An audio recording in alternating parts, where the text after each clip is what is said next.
매일 성경 묵상을 돕는 해설 가이드입니다. 안녕하세요. 묵상 코치입니다.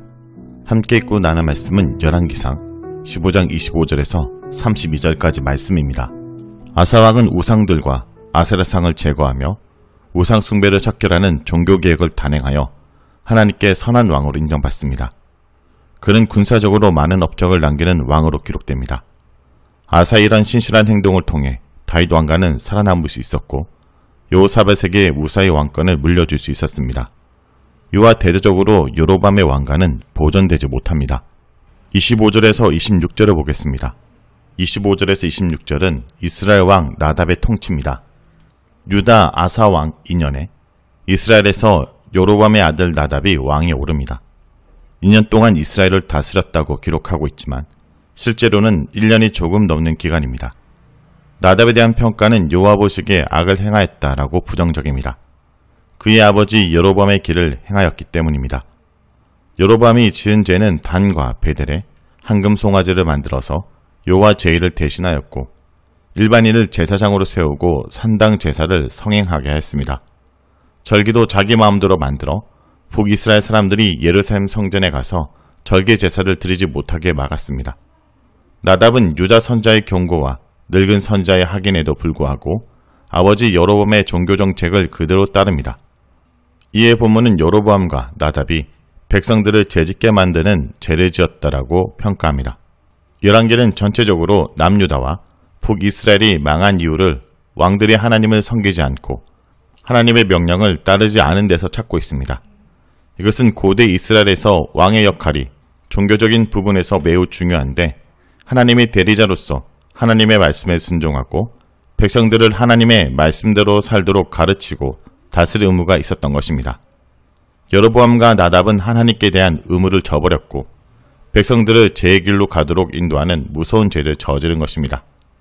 그러므로 교회 지도자들은 이 부분에서 하나님의 경고를 받아야 합니다.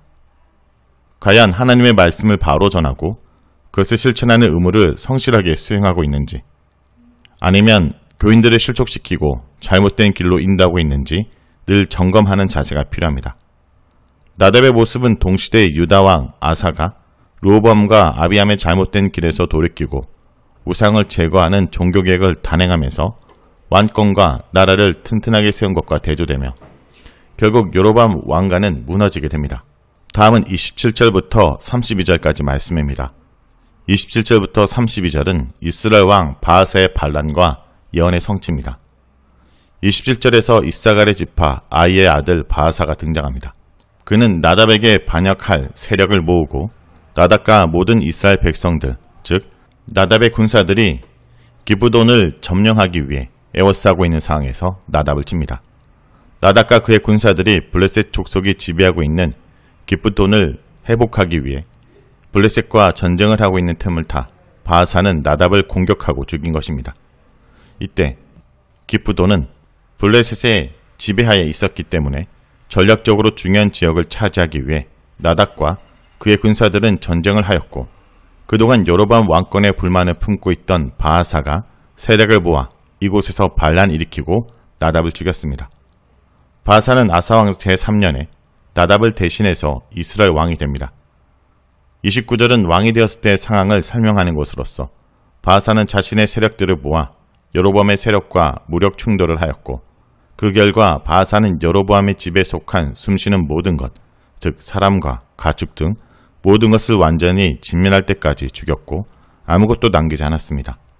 하나님의 심판으로 여리고에서 하나님의 물건을 훔친 아간도 자신과 자신의 모든 가족이 진멸당하였고 가나안 7족속도 그들이 그 땅을 더럽혔기 때문에 진멸당했습니다. 여로보암 집이 진멸당한 것은 하나님의 심판이며 30절에서 이에 대해 분명하게 말하고 있습니다. 30절에서 언급하는 여로보암의 죄는 두 가지입니다. 첫째, 여로보암 자신의 죄와 이스라엘 백성이 죄짓도록 만든 죄이고 둘째는 여호와를 노엽게 한 것입니다. 첫째 대해서 하나님께서 유다의 선자를 통해 분명하게 경고하셨고 베델의 늙은 선자를 통해 이 경고가 확실하다는 증표까지 얻었지만 그는 하나님의 경고를 듣지 않았습니다. 둘째, 여호와를 노엽게 한 것에 대해 아이야를 통해 이미 경고를 받았습니다. 아들의 병에 대해 알기 원하여 찾아온 여로보암의 아내에게 선지자 아이야는 하나님께서 여로보암의 행동에 대해 매우 노여하고 괴짜는 사실을 분명히 알려주었습니다. 한 선지자가 목숨을 잃어가면서 알려준 하나님의 경고를 완전히 무시한 처사에 하나님께서는 등 뒤로 버렸다고 표현하시면서 진노하십니다.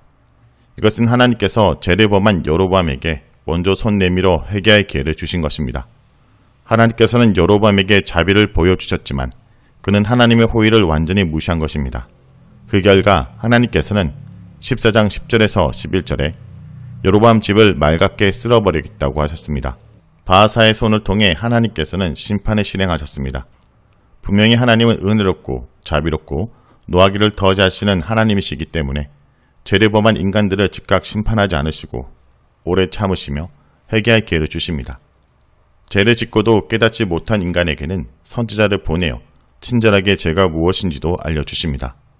밧세바와 간음하고 우리아를 살해한 다윗에게도 나단 선자를 보내셔서 죄를 알게 하시고 회개하게 하셨습니다. 하나님께서는 여로보암에게도 다윗과 같은 기회를 주셨지만 여로보암은 다윗과 다른 선택을 하였고 결국 다윗 가문과는 다른 결과를 얻게 되었습니다. 이렇게 하나님께서는 우리가 죄를 지었을 때 이 모양 저 모양으로 우리 죄를 깨닫게 하십니다. 성경 말씀이나 설교나 친구의 권고나 주변 사람들의 조언이나 법적 제재 등 다양한 방법으로 죄를 일깨워줄 때 빨리 회개하고 하나님의 자비하심을 구하는 것이 하나님의 자녀로서 올바른 모습입니다. 이 경우 바하사는 하나님께서 여로보암을 심판하는 도구로 사용하셨습니다. 하나님과 바하사의 관계에 대해서는 본문이 전혀 언급하지 않습니다. 바하사의 경우 33절에서 언급된 것을 보면 하나님 보시기에 악하다는 평가를 받은 인물입니다. 이 경우 하나님께서는 바하사의 쿠데타 음모를 막지 않고 내버려 두심으로 여로보암 가문을 심판한 것입니다. 즉 악으로 악을 제거하신 경우입니다. 마치 후에 바벨론과 아수르를 일으켜 북이스라엘과 남자를 심판하신 것과 같습니다. 결국 이스라엘에서 왕권을 유지하고 나라를 평안하게 지키는 것은 하나님의 힘과 의지에 달린 일이지 인간의 손에 달린 문제가 아니라는 것을 이 사건을 통해 분명하게 보여줍니다. 31절에서 32절은 열왕기 죽음의 공식으로 나답의 죽음에 대한 공식입니다. 나답의 남은 사적과 행한 모든 일은 이스라엘 왕 역대 지략에 기록되어 있다라는 공식적인 말로 끝을 맺습니다. 죽음의 공식에서 여로보암이나 유다 왕들의 다른 부분은 나답이 그의 조상들과 함께 잤다는 표현이나 어디에 장사되었다는 표현이 없다라는 것입니다. 이것은 나답이 여로보암 가문의 묘지에 안장되지 못했다는 것을 의미합니다. 14장 13절에서 아이야를 통해 여로보암에게 속한 자들 중에서 오직 아비야만 여로보암의 집의 묘실로 들어가고 그 외에는 아무도 묘실에 들어갈 수 없다라고 선언하셨습니다. 그만이 하나님을 향해 선한 마음을 품었기 때문입니다.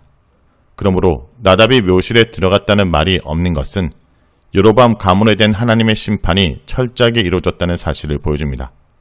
이런 의미에서 아비야가 어려서 죽은 것은 심판이 아니라 오히려 하나님께서 그에게 주신 은혜입니다.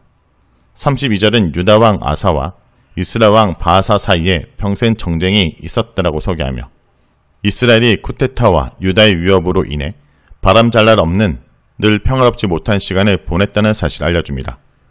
다윗 때나 솔로몬 때처럼 이스라엘의 평안은 하나님께서 주시는 것이기에 하나님을 떠난 이스라엘에게는 평안이 없는 것입니다. 오늘 말씀을 놓고 기도하겠습니다. 주님, 오늘도 우리가 어떤 신앙의 전통을 계승하고 어떤 것과 단절해야 될지 잘 분별하게 하여 주시옵소서. 오늘 본문의 나답과 함께 북이스라엘은 새로운 출발 기회를 얻었지만 나답은 그것을 영적 갱신과 회복의 때로 삼지 못했습니다. 여로보암 때의 잘못을 조금도 수정하지 못한 모습을 바라봅니다.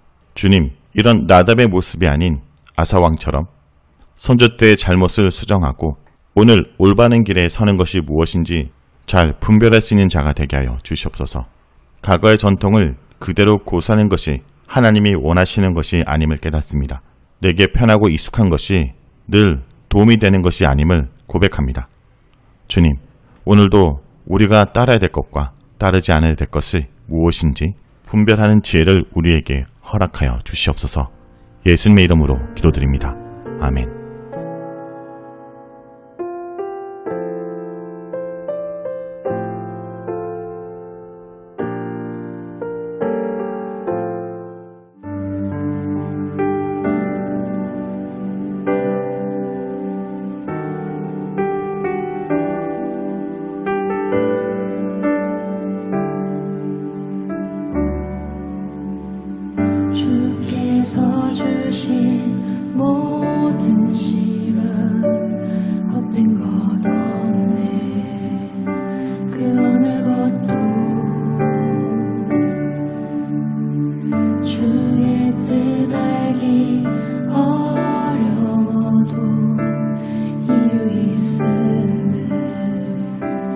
알기 원해.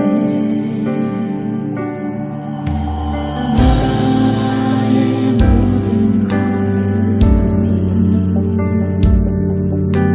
주님 안에 있기에 주의 이야기 되네. 내 안에 한계를 넘어 일하시